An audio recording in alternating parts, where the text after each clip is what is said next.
Hi, this is your host, Quanisha Green, your Black Woman CEO coach and the founder of the Black Woman Rise movement, and welcome to the Black Woman CEO podcast, a podcast dedicated to helping Black women entrepreneurs to get paid to do what they love, own their time, and achieve financial freedom.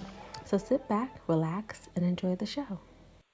Hello, everyone. Welcome back to the Black Woman CEO Expert Series and Podcast. I'm your host, Quanisha Green, and today we have on the line one of my great friends and source, Dr. Christi Monk. Hey, Dr. Christi. Hey, Quanisha. I'm so excited to do this interview with you. Me as well.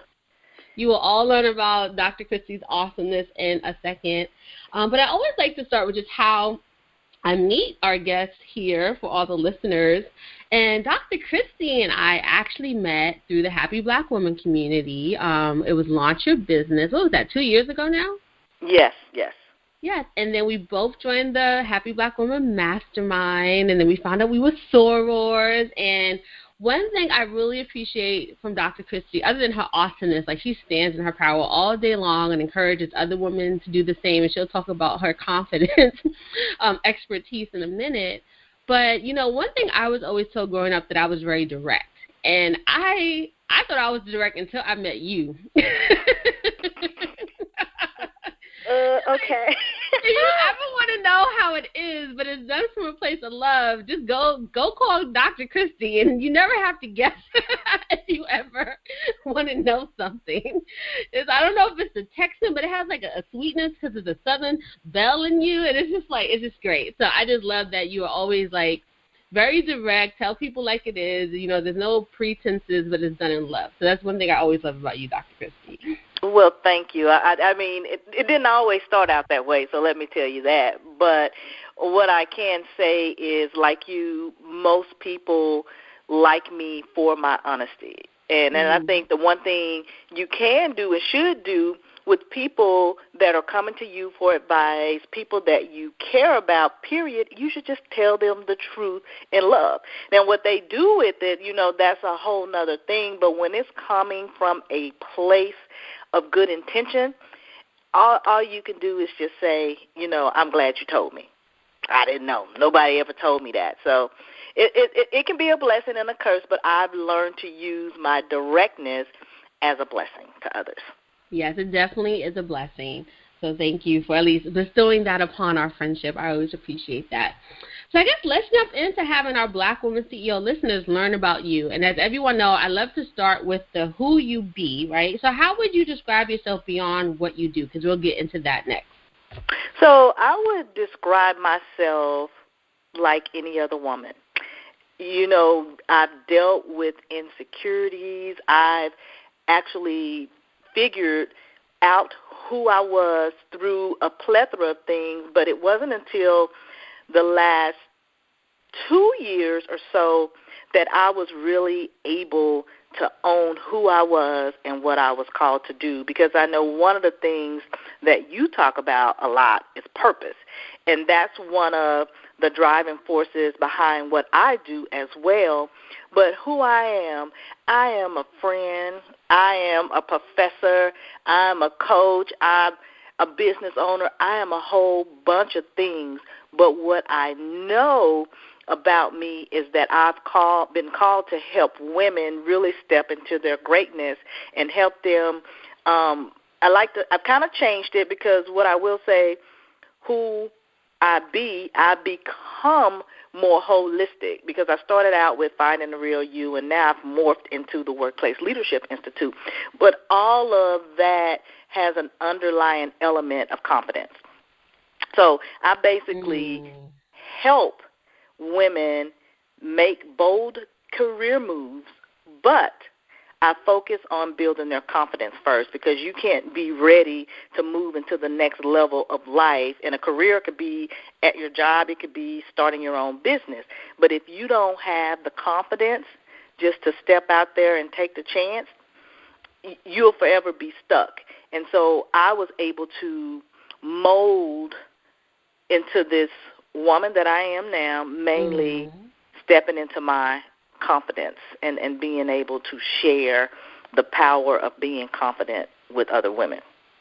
I love that you said become, because that's one thing I believe in. Ask people who you be, is that we're always in our beingness, right? We're always in this presence, or you can say stage of becoming, right? It's not static, you know. And when we tap into that space, that's another place where we can draw our power and our confidence from.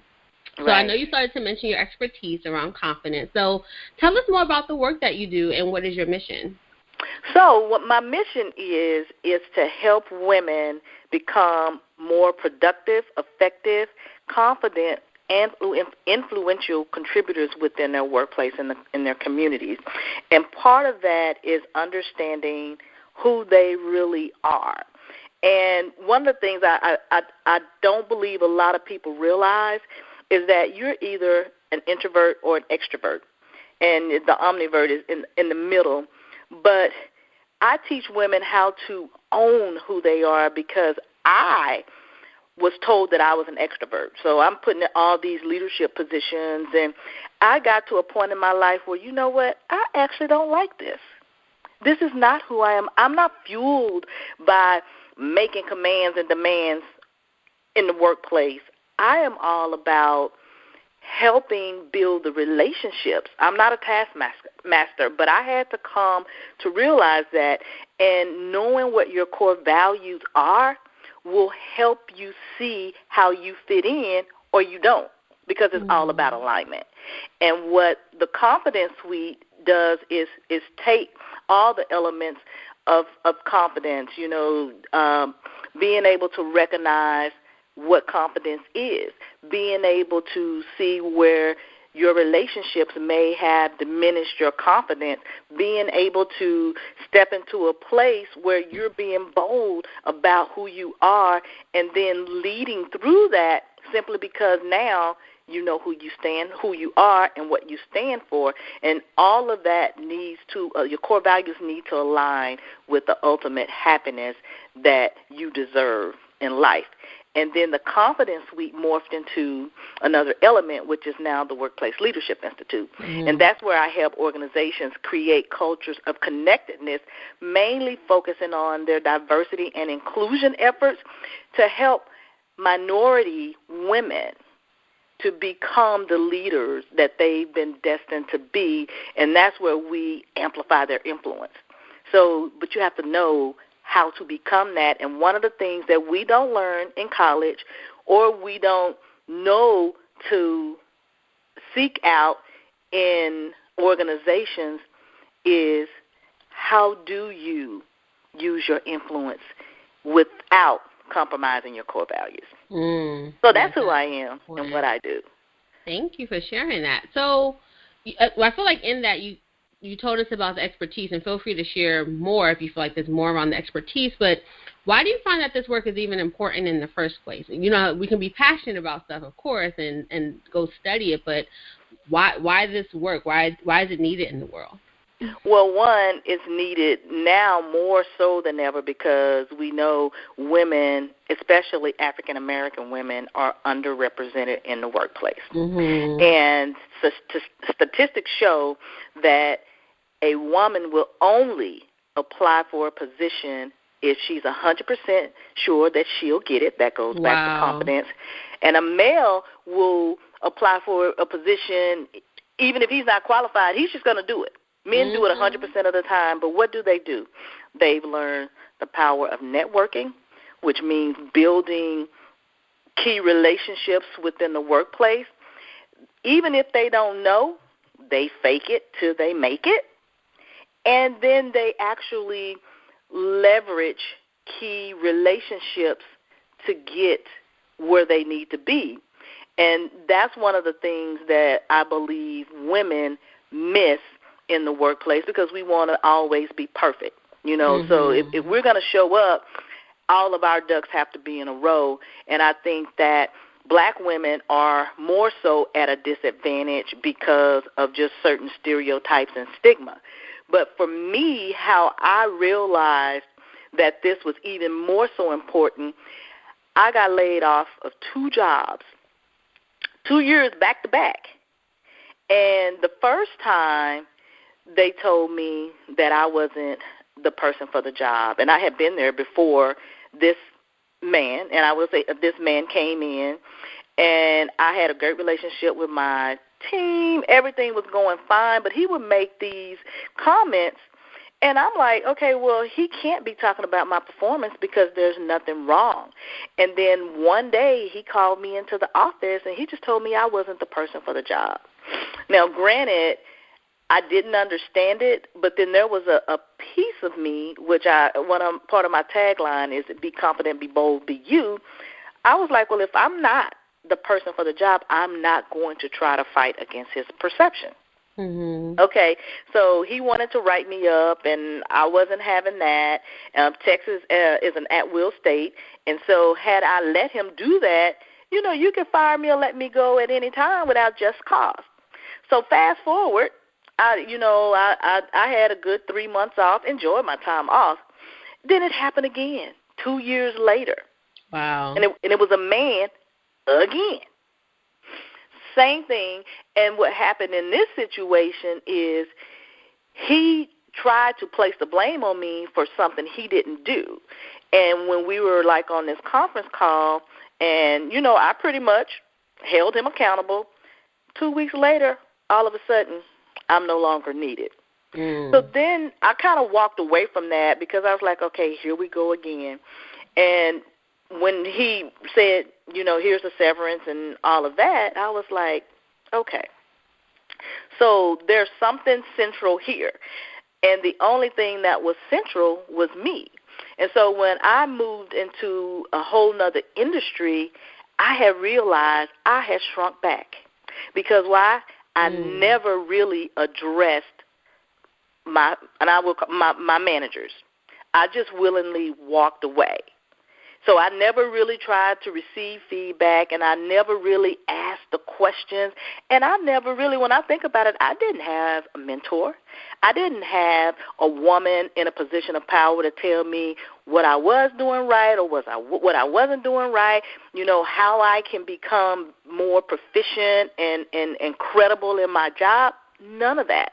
Mm-hmm. And then when I went to the job that I have now, I received feedback that, oh, you're passive. They think that you're passive, which doesn't go with the directness that you spoke of, right? Right. So I learned to shrink back because who I was intimidating to others. And what I learned to do was now to ask questions and build those key relationships, because I was like, they don't teach you about networking. They don't teach you about building key relationships and understanding what influence is and how to play the game of politics without feeling like you are brown-nosing or compromising who you are. And I felt that there needed to be programs around teaching women how to amplify their influence in the workplace without, one, having to always seek out a mentor, but knowing the key elements that are necessary in order to be seen as credible, get paid their worth, and being sought out for key projects. And then that's why I created Amplify Your Influence, which is the main program that I have right now, because we don't learn those things in college, and we don't know or have a lot of us don't have people in our lives who have even made it to a certain level, in their careers. So I think it's equally as important now, especially with the issue with women's rights and, discrimination. And I have my doctoral degree in organizational leadership studies. So I'm all about leadership. And I did my dissertation on workplace bullying, which means I know the importance of being treated right, but what we know is that most organizations do not have any policies about mistreatment or the consequences that go along with that. Right, so it's easier for minorities, and especially women, to fall into that category of mistreatment and not knowing how to speak up for herself. So it's twofold for me. I want your voice to be heard. I say be the voice and not the echo. But you have to be confident enough to be able to do that. So that's Ooh, why I so am much. passionate about what I do. Thank you. You brought up so much because one, I love that you help to work on the internal stuff, right? Because, one thing you had to do was look at your background, right, to see why were you showing up a certain way. But I love that you talked about the power of mentorship, right? Often we need to have someone, whether it's a coach, a mentor, that can be the reflection that we need to see, because it's hard for us to see ourselves, right? And see how we're showing up. And then you were able to make some decisions now that you realize, like, wait, I'm a direct person, but I noticed in this setting, this is how I was showing up. And, in my research particularly, and this is around women, but particularly Black women, we are taught to put our heads down, right? Put your head down, focus on your work, and then we're taught we'll get rewarded. And that doesn't, like how you said, men are taught to network and leverage relationships. That's not what actually putting our head down and just doing the work. That might have worked in school, right, because of the way the system is set up for rewards, but that doesn't necessarily translate to the workplace. Right. So I love that you're bringing all that up. And, like, although there are these larger systems of oppression or bias that influences how that shows up, like you said, there's not even policies around mistreatment. At the end of the day, it still then comes back. Of course, we can always change the system. So, right, there's folks doing that work. But at some point, there is a personal responsibility to see the holes that you have in maybe your professional demeanor, right, or training or skills, and then make some choices on, are you going to do the inner work? Are you going to do professional development and self-development? And it sounds like that's what you're helping women with. Yes, absolutely, because a lot of times we look to our friends to give us advice and tell us what they would do, but 9 times out of 10, your friends are in the same situation you are in or worse. So you have to change your surrounding. Personal development should be important to every woman. It just should be. And people in general, but I think more specifically now that women need to do everything that they can to better themselves. Even if it's not for a career, but just to say, hey, I'm in a better position than I was last week, and whatever that position is in life. Well, I'm a big fan of personal and professional development, so I totally agree. So how did you come, I get the motivation now, right, for maybe starting your own business and doing this work, it was your doctoral studies, but how did you come to this place of saying, I'm an expert and a CEO, like really owning those two roles for yourself? Well, I think it mainly came from when people continued to come to me for advice.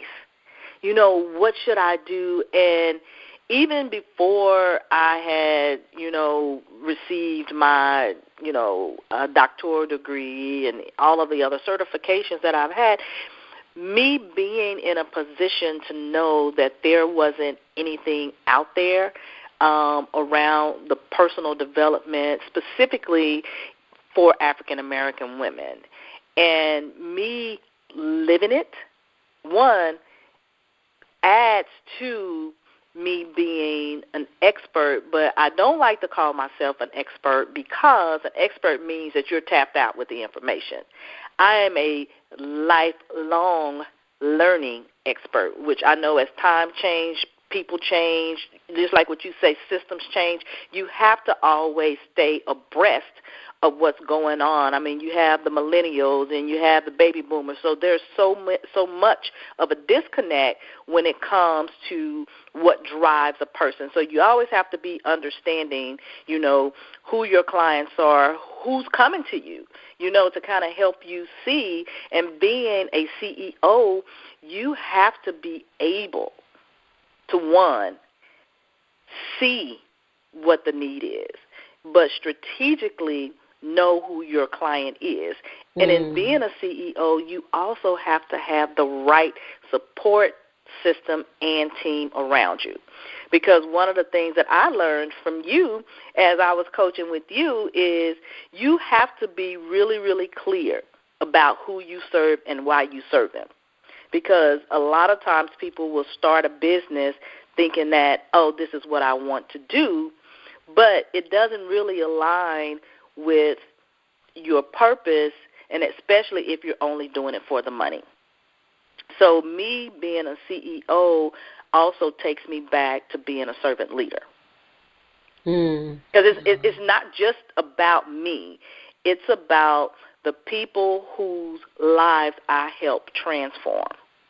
And as a CEO, I'm thinking about the people, and I guess you could think of it in the context like you do at work, where, you have the hierarchy, the CEO, the higher up in an organization you get, the less connected you are to people.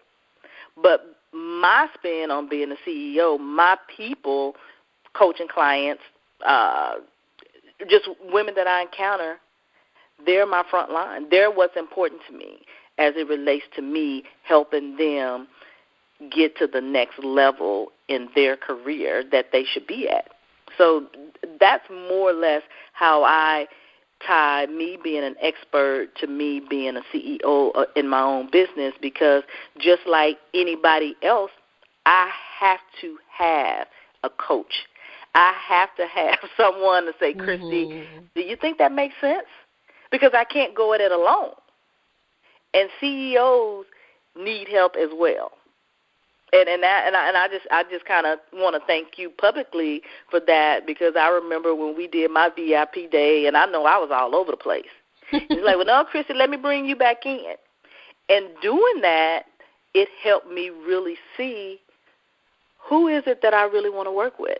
And I had a lot of things that I wanted to do, but I had to align those things for a certain time and a certain place and for a certain purpose.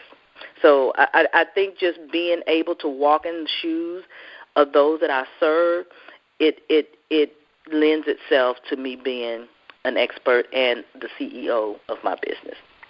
Well, thank you so much for those powerful and kind words. One thing we've talked about often in our coaching together, and folks, I'm pretty sure listeners have heard me say this in different capacities, is that clarity is so important. And for me, it's the 3 C's, the clarity, confidence, and courage, right? Because once you get the clarity, then you can feel confident, and then you go on to be courageous to go out there and do the work that you want to do. And one thing that I always loved about you, and you still are this way, is that you're a visionary, right? And like most visionaries, like all these ideas come at you, and you see all these different angles, and it's coming down to like the practical and say, okay, Christi, let's focus on this one part first. All right, let's start on this powerful piece. And when you really honed in on the confidence suite, right, and the confidence part, and to be brilliant and bold and brave and, and beautiful, like all those pieces, it was like almost I saw that aha moment in your work once you were like, this is it, right? Like, and this is where I'm going to focus. And of course, like there's been branches off of that, like you talk about the organizational piece, but still at that foundation is that very clear who you're helping, right? That one clear ideal client. And that's such a must-have for those who are out there who are thinking like, how do I start my business, or why is my business not growing? It's because you might not have that clarity that Christi just mentioned. Yeah, and I think what's also key to mention is that clarity is an evolving process. Because, like I said, I started off with find the real you, and then it morphed into other things. But taking my time, because there were times where I stopped because I had to say, this doesn't feel right. And being a CEO, you have to know. You have to have a vision. You have to. I look at it just like a SWOT analysis. What's working? Where are you weak? Where are the holes? And being able to get more clear about that and bringing people into your fold who can see things that you can't is one of the best things that anybody can do. And that even goes to coaching, because we think we know it all.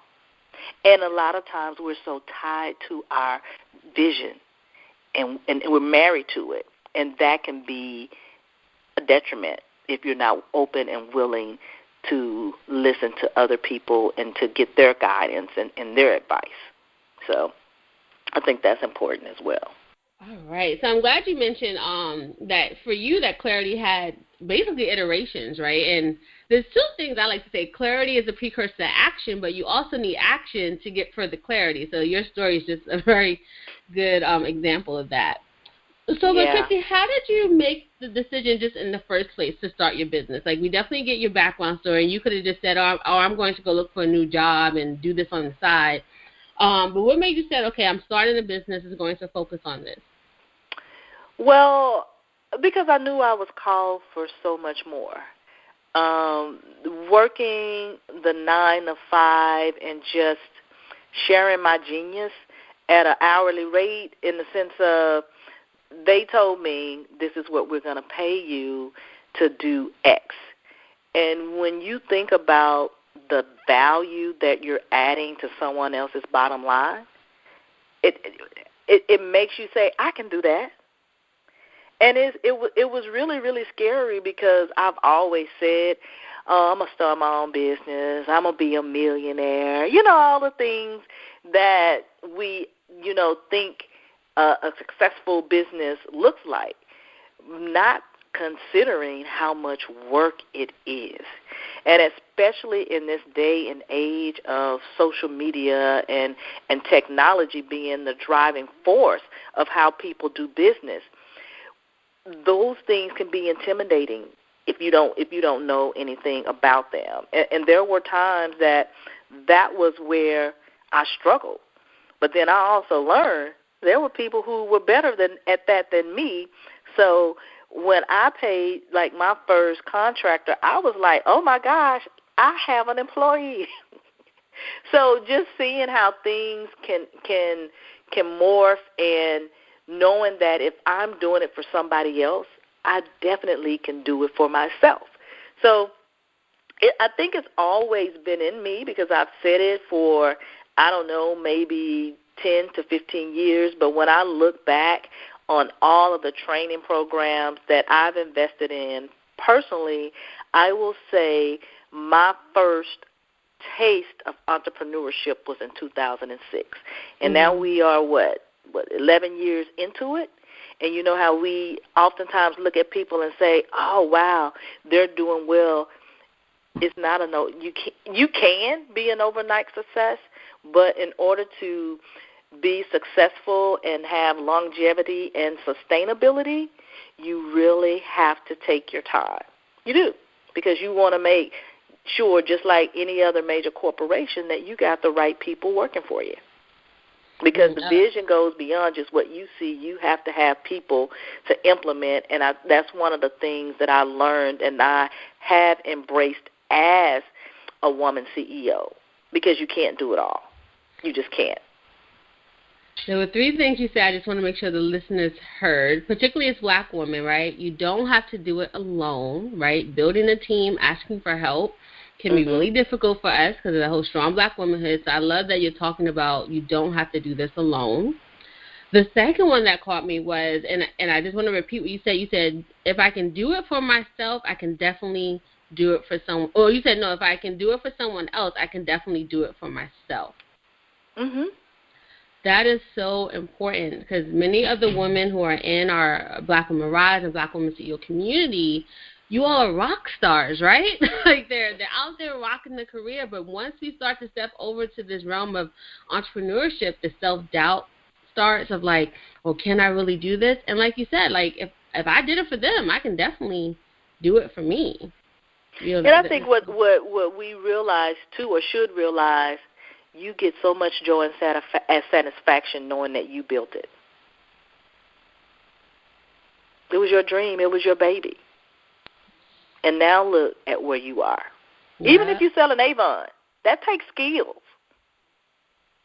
You have to find clients. It's the same concept. Whatever you decide to do, whatever type of business you desire to have, the concepts and the principles are the same as Johnson & Johnson, these big name companies that we see out there. And most organizations, what a lot of people may not realize, they are looking to do work with small businesses, and especially minorities. So we have the ability to create our own wealth. We do. Minorities and women, women-owned businesses. Mm-hmm. So Black women, we're uniquely qualified. We are uniquely qualified, and they waiting for us to show up and just ask. And that's another thing we're afraid to ask. We're afraid. I love it. But there is no fear. I just made this up. There is no fear in success. Woo, say it again. Yeah, there's no fear in success. If you want to be successful, fear shouldn't even exist. It should be about tenacity. I still think confidence, and I like what you said, courage. And you have to believe in yourself. Mm-hmm. And I love that you said that you are the best project that you can work on is you. Ooh, I hope you all are getting all these golden nuggets from Christi. You know, she already said, and even within this last statement, that you're valuable, right? Mm-hmm. That's one thing you had to realize, that you're valuable. No matter what others told you. That's right. No matter what others told you, are inherently valuable, right? I love Marianne Williamson when she says you are a child of God. Like, you're already born into this world powerful and valuable just because you exist. And I love the last thing I just want to pull out so that folks really hear is that this takes time, right? This is a marathon. It's not, you know, we hear a lot of the get rich quick and even some of those businesses that are traditionally under that model. It takes time still. You got to learn. You got to learn the model, learn how to do the selling and the skills and all those pieces. This takes time, right? And one client I had recently, she mentioned some of her hesitation to share in a group setting because she was like, oh, I feel like I have to have it all together. And I was like, none of us have it all together, or we have pieces of it and we're still learning, right? Mm-hmm. So no matter what level of entrepreneurs you're around, like you said, you've been doing this for 11 years now, it takes time, right? It's going to have different iterations as you get training and coaching and mentorship. So we will never have it all together. You and I both have some of the same millionaire mentors, and we know that they are constantly saying that they're growing, even as they're still hitting these big milestones. Yeah.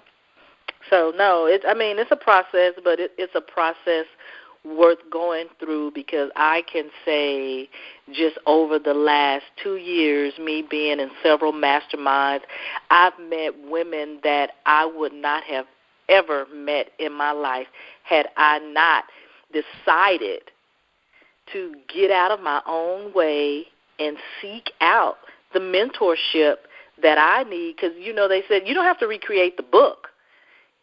There are people out there doing what you do. It goes back to just like what I said, mentorship, sponsorship. It's there. We just have to go out and get it. But be mindful when you do it, because just like when I talked about the core values, you have to find the right fit. Yes. Just like any other relationship, you have to find the right fit. You have to find the right fit. You just have to do that. So it's been good. It's been great for me, because I wouldn't have gone to Hawaii had I not been in the Happy Black Woman Mastermind. So, so it also has its perks. My roomie in Hawaii that February. Yes.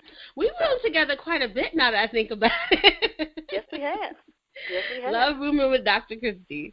Yeah, because we did it twice, I believe. Yeah. So, So when you find a good connection, keep it. Mhm. Yes, that goes back to what we were saying, that cultivating relationships, right? Of course, in the traditional workplace, we want to do it, but even on this entrepreneurship journey, right, having your sister CEOs, people who understand the walk that you're on, and that's invested in your success as much as their own, is truly important. So that's my golden nugget for today. Yeah, and I agree with you wholeheartedly. So what were some of your early challenges that you faced, and how did you overcome them on this entrepreneurship journey? Oh, some of the earlier obstacles that I faced, I wanted to give up because I didn't understand. And that goes back to wanting to be perfect. You know, the things that you're good at, you're naturally good at. But when I felt like I had to learn something totally new, I didn't know what questions to ask.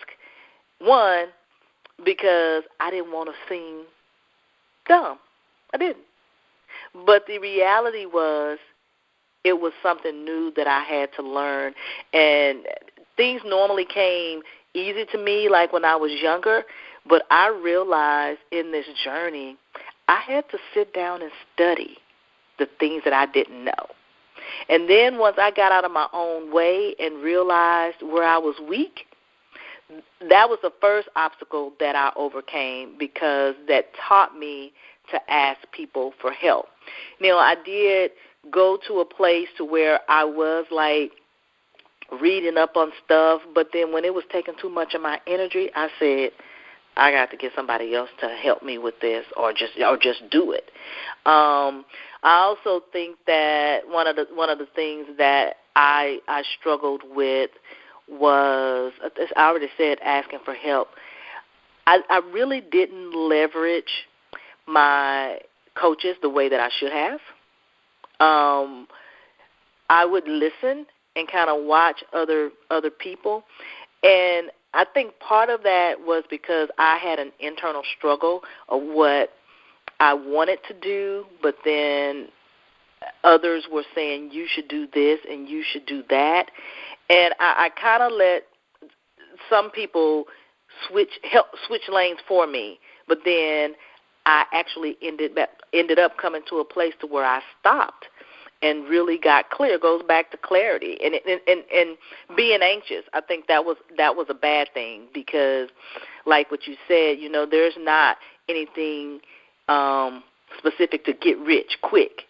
It's all a process, and I just think that being able to recognize where I was weak, where I needed help, asking a question even if it did sound dumb, and really, really tapping into the knowledge of my coaches.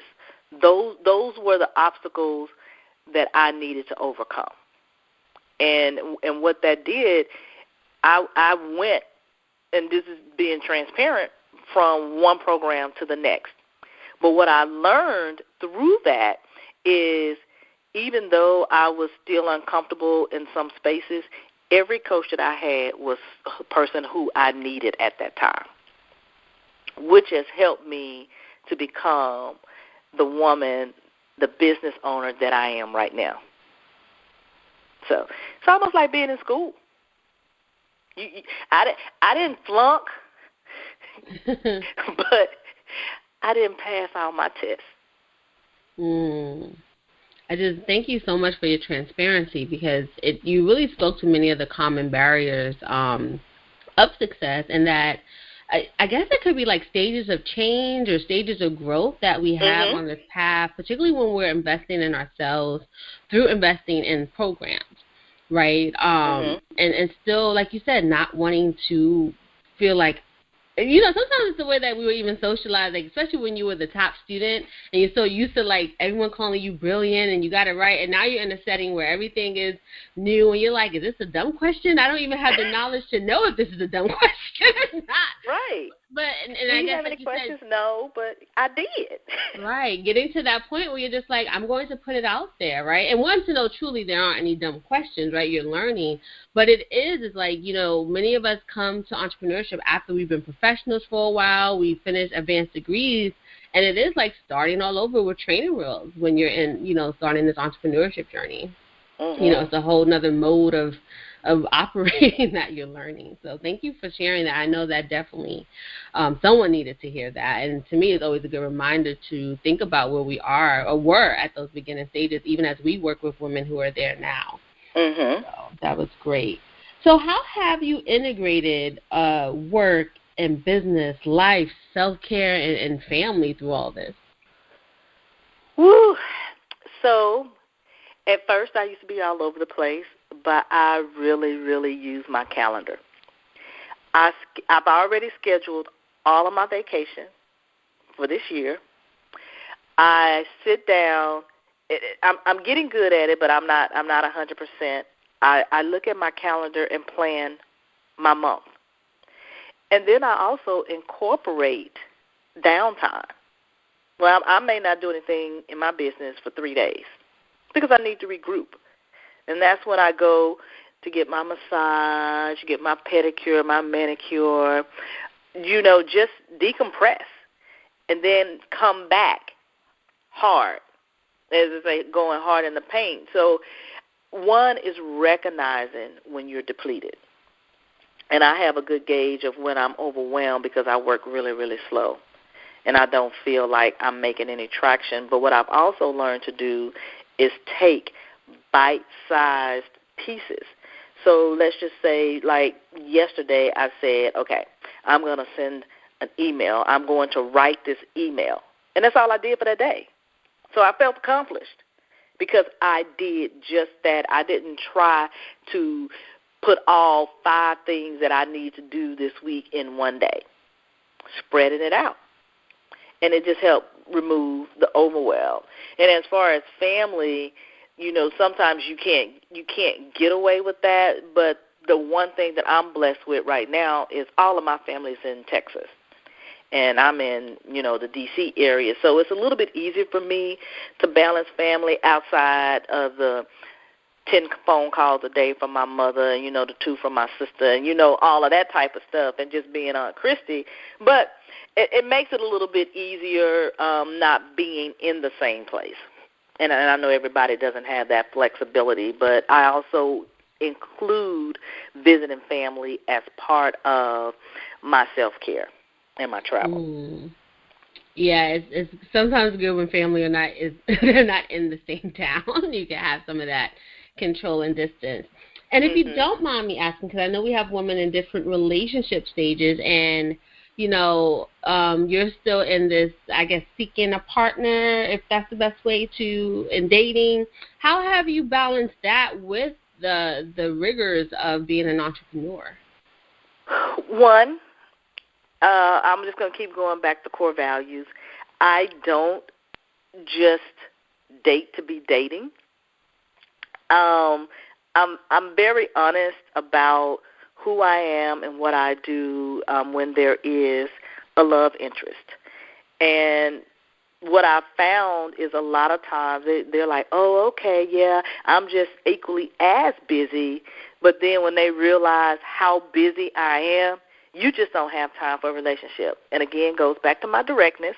I'm typically upfront and honest.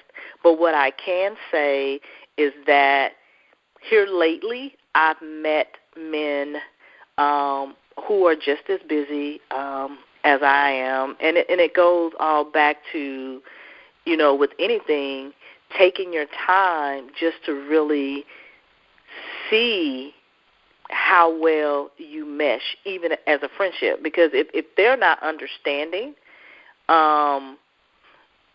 it'll be very, very hard. It'll be very, very hard. Now, I will say, since we do use technology, I've done online dating, and I dibble and dabble in it. But it's because I don't have time to go out. But I do think that is a great way to meet people.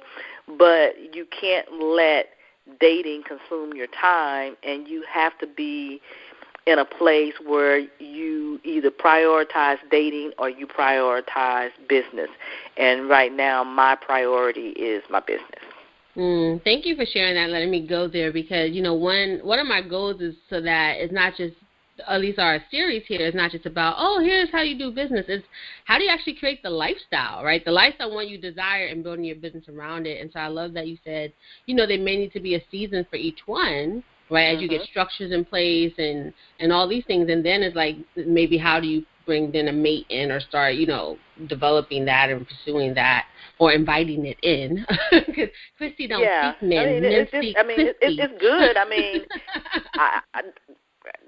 but life is good right now, so I don't have any complaints. I've met someone nice, and I'm just taking it really, really slow. He's just as busy as I am, and, I try to keep an open mind when it comes to that. And what I would say to anybody who's single, always treat any man that you meet as a friend. And not have any expectations simply because, how we get mad and we create these stories in our head. I called him and he didn't call me back. Or, now I'm not calling him no more, but what would you do if that was one of your best friends or your girlfriends? Well, you call. If they don't return a call, you're not going to be mad at them. You're not going to stop talking to them, but you may, the next time you talk to them, where you been? How are things going? But we jump to this space of wanting to be in a relationship so bad that we enjoy building a friendship, and that would be the same thing that can happen in business. So just jump in, you don't count the cost, and you're so anxious. So I love that, the friendship piece, and I'm learning that as a newlywed, still making time while still building my business to maintain my friendship with my husband. So I think either way, it's that time of when seeing them as your friend, right? And not just like, well, you go pick up the kids and you go do this, no matter what stage you are, whether single or in partnership. Is really honoring those relationships, right? And honoring them as people, right? I love how you said, how would you treat your girlfriend? Right, because we often honor our girlfriends as people, right? We know that they have things to do and they're busy, and it's like how can we honor our love interests, whether men or women, whatever you're into, right? The same way, like anyone that we're romantically interested in or in partnership with. So thank you for bringing that. I love that. Be their friend, honor them as a friend. So I know you mentioned the calendar piece. So how do you go about setting your goals for your business and executing as well as staying focused on them? I actually I want to call, we know it in business, SMART goals. I look to see, well, one, what I would like to make. So like I've already said what I wanted to make for this year. And I divided that goal by 12. And looking at the things that I offer and the platforms that I'm typically on, I calculate or back into those things. So let's just say I want to make $10,000 for the first quarter. So what could that look like? That could be, 3 private coaching clients. It could be, a 6-week class with 10 students, or it could be 2 speaking engagements. So I kind of back into what it is, the goal is, and what's the best way for me to meet that goal. But oftentimes I look at benchmarking. So like this time last year, I spoke in Australia, and I think I might have did a conference or something. So that has come around again to where they wanted me to come out and speak. So I'm strategically looking at like my last year to see what does this year look like. And I think that's what every CEO should do. When you are planning, strategic planning, you have to look at the year before or times before to see, well, what did this look like for me? How much revenue did this generate me? And what might I need to consider to do differently? And one of the things I will say that I've learned is do what you're good at. So I love to speak. If I could choose any platform, I would speak, because when I do it, oh Lord, something just comes out of me. Then I would back into the one-on-one coaching, and then the group coaching. So I really try to hone in on the thing that I'm most passionate about. Not to say that the other things aren't, but because it's I don't want to use the word easier because that's not the word, but it's where I get the most joy. So I think knowing how to schedule around all of those many things, because I know you can do like what we talked about, being all over the place, 5 or 6 things. I would say, as I think for me, I have 2 major things that I make sure that I do in my business at least quarterly. So just for me, it's just looking at what has helped me. I know I'm kind of all over the place with this one, but what has helped me reach my revenue goals.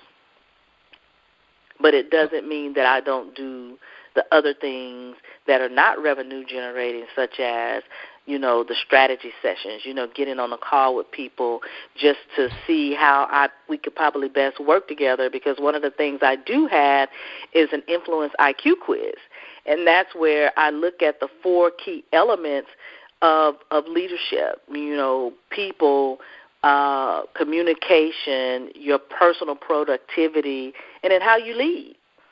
And that's me being able to see, one, what additional programs I need to create, and then how can I best work individually one-on-one with women, because a lot of us may not be good in group settings. And that's one of the things I found for me. If I and when I work with a coach, I would much rather work one-on-one because I'm more focused. But that doesn't necessarily mean that works for everyone else. So I'm flexible in how I schedule, but I know what my main go-to things are to generate revenue, if that makes sense. Oh, no, it definitely does. And the larger, I guess, theme I hear you saying is, or what you've done, and it sounds like definitely our listeners can benefit from, is, you took what you learned, you went and tested it, right? And then you see, like, what you're the most passionate about, what brought the most revenue, and then also where those, like the Venn diagram, where those two overlap, right?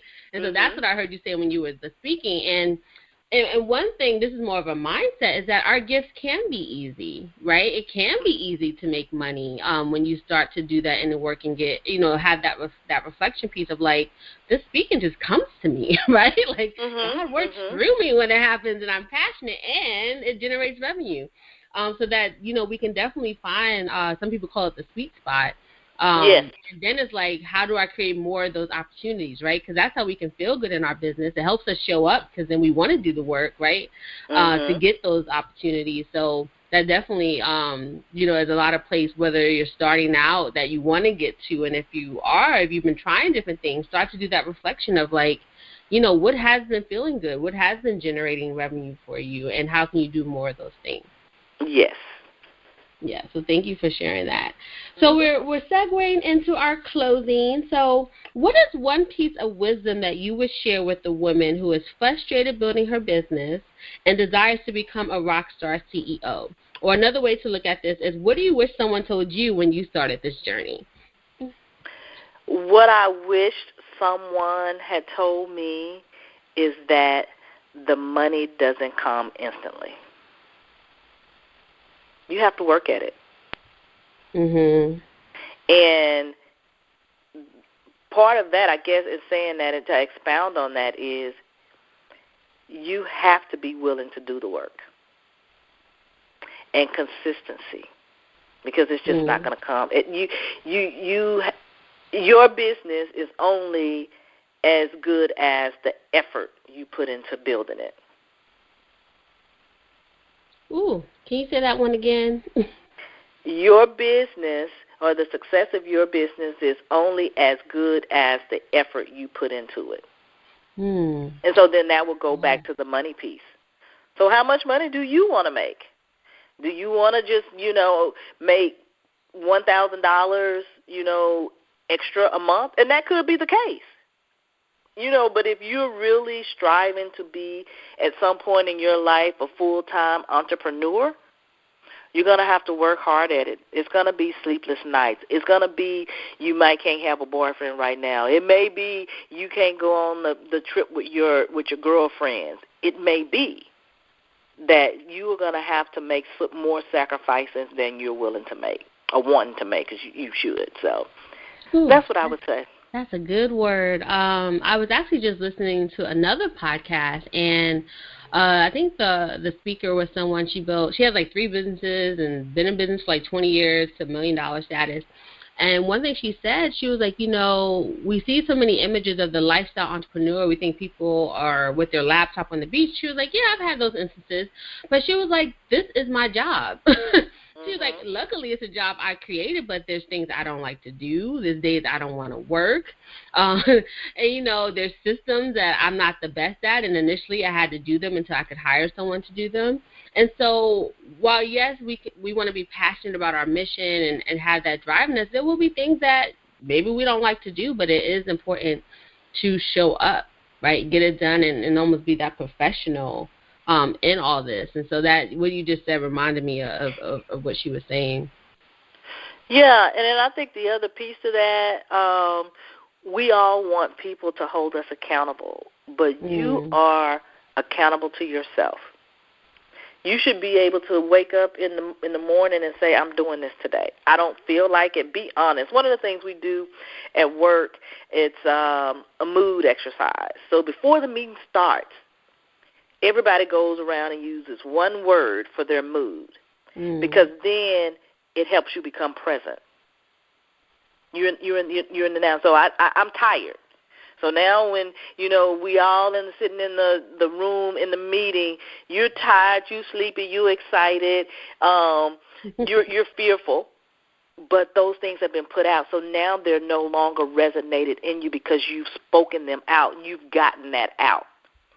So get up in the morning and when you don't feel like it, I'm tired, but I'm going to do this. You know it. So it's not something that you're internalizing. You verbalized it. But on the other side of that, you set the intention about what you're going to do today, and you're not going to let being tired be the driving force behind you not getting what you needed to get accomplished for that day.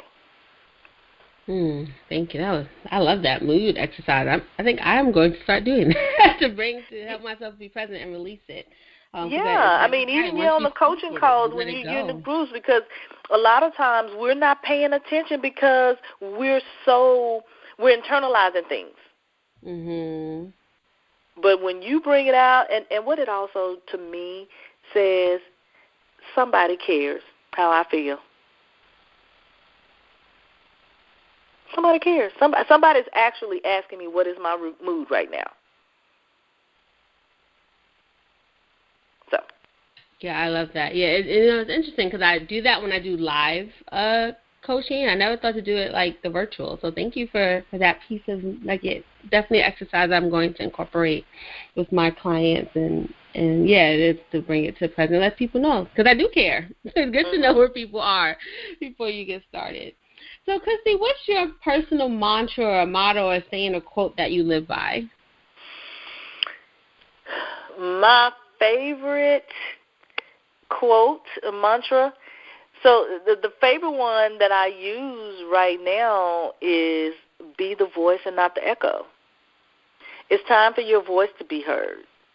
You're not a second thought, and what you have to say is not second class. First class all the way. So it's time to be in a position to where what you have to say brings meaning and it adds or transforms someone else's life. So be the voice and not the echo. The head and not the tail. Above and not beneath. So, yeah. Amen. Hallelujah. Yeah. Love it. Be the voice and not the echo. I'm definitely going to put that. I feel like I had a Mary Jane moment. I'm like, where's my Post-it? Sometimes I think that the writers took my life, and I need to ask them for some royalties. Being Mary Jane. They were watching you, Christi. Oh, yeah, being Christi. Yeah, and it's so funny because when I watch it, I text my best friend. I say, "Who does that sound like?" And I know we're ending our time, but it was the one episode where she said that she was not stepping in to her family's problems. And I had just said that day. I said, I cannot take it on. I'll call y'all back. I just couldn't do it any longer because they become so dependent on me, and they needed to learn how to solve it themselves. So I get her. But I am not, randomly, different elements that resonate with that, different aspects of our black woman on that journey. Right. Yeah. It's a good show. It's a good show. If you haven't seen it, go check out BET Centric Being Mary J. On Tuesday nights at 10 o'clock Eastern Standard Time. I know. Go get some sponsorship for the podcast. Yeah. So this is our last question here, at least my last question. What's the number one success strategy or tip you would give to the woman who is in the early phases of building her business? Be honest with yourself about what you don't know, and don't be afraid to ask for help. I love it. One line, but we've echoed this throughout the whole conversation. So, yeah. That's definitely don't be afraid to ask for help. Because there is going to be a lot that you don't know. And there will be. That's right. You have a right to ask for help. Mm-hmm. You deserve to get help. Mm-hmm. And especially when you get a mentor or a coach, that's what they're there for. Because just like, you and I, we both do an element of teaching. If nobody asks a question, you think that everybody understands, right? Mm-hmm. So you have to leverage them. You have to. They're the experts. You have to. Well, thank you for that strategy. So this was great. I loved it. I love it. Thank you so much, Soror, Dr. Christi, for coming on. Well, thank you, Sarah. That's what Deltas do. Yes, Delta. Yeah, just so we be clear that people know. Yeah, let us tell them who we are. Yeah. Right. So I appreciate your platform. Again, just working with you personally, I know what you stand for. I support you wholeheartedly, and even though we're no longer working together, I think, for the accountability and even for you reaching out, like, Christi, do you need any help? Do you need anything? Still always willing to be there, because I think one of the things that's most important when you're looking for a coach or a mentor, that they don't just go away. It's still building that relationship. And I think that's one thing that's very important, because I would probably want to know, after this relationship is over, what does that look like? And not that you have to be with anybody who's going to continue to work with you and any of that. And it's not about building this friendship or turning things into that, but some things are just meant to be just that. And I think that I've been blessed enough to have the women and in my circle who coached me and mentored me, and they still remained accessible. Thank you for that. And, I mean, one thing that we've been lucky is that we started out as friends. And I tell this as part of my story often, that, like, my first, you can say, high-paying clients, or when I really kind of honed in on, like, I think this is where I want to be, this is my expertise, they were my friends, they were my mastermind sisters. And I think sometimes people feel that, you shouldn't offer your services to friends, or if you see that they're in need. That's actually how it came. I saw you were in need, and I was like, hey, I could help you with that. Let's try. Remember, we were in the room. Right. I can't remember I don't even remember what your business was, and we started talking. It was like, that's it. And by the time we left, I think the next day or two you done sent me a contract and everything. I thought this was just an idea, but no, it was like, sign me up.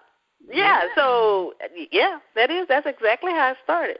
Yeah, and like how I tell people, I said one way to do that is ask, like, I can formally help you with that, right? Because there's definitely things you can do with your friends, but then it's like when we're in a formal, client, coach, or whatever your, service, whatever type of service provider you are, relationship, there is a different level of intensity and, and the way both of people show up to the situation. So, don't be afraid. If you see that your folks close to you could use your services, offer it. Try to work it out. Pilot it, right? That's what we did. We piloted it. We're like, well, let's see how this works for 90 days, right?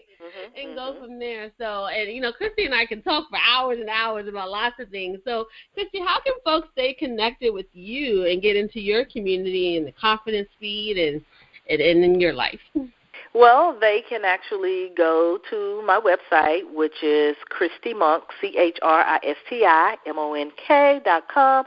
Follow me on Twitter at Christi Monk, Instagram at Dr. C.E. Monk. And if you're interested in understanding your level of influence, you can take my free Influence IQ quiz, because it's a tongue twister, at youriqquiz.com, and that is 2 Qs. So also look for me to bring the Women with Beauty, Brains, and Boundaries tour to your city. I was in Dallas last year, and so I have 3 stops planned for this year, Dallas, Texas again, Washington, D.C., and Atlanta, Georgia. Dates coming soon. Ooh, can't wait to get that out. And we will make sure that all the ways you can get in contact with my Dr. Christi, my soror, is in our show notes so that you can just click and go. But thank you again, Dr. Christi. Much appreciated. And everyone out there, remember, power is the ability to create your reality. Until next time. Yes, it is. And until then, be confident, be bold, and be you. And thank you for allowing me to share on your platform. Thank you. Until next time, we'll talk to you soon. I hope you enjoyed today's episode, and for more Black Woman CEO wisdom and expert tips, please visit blackwomanceo.com. So this is your host, Quanisha Green, signing off. Until next time, remember, power is the ability to create your reality.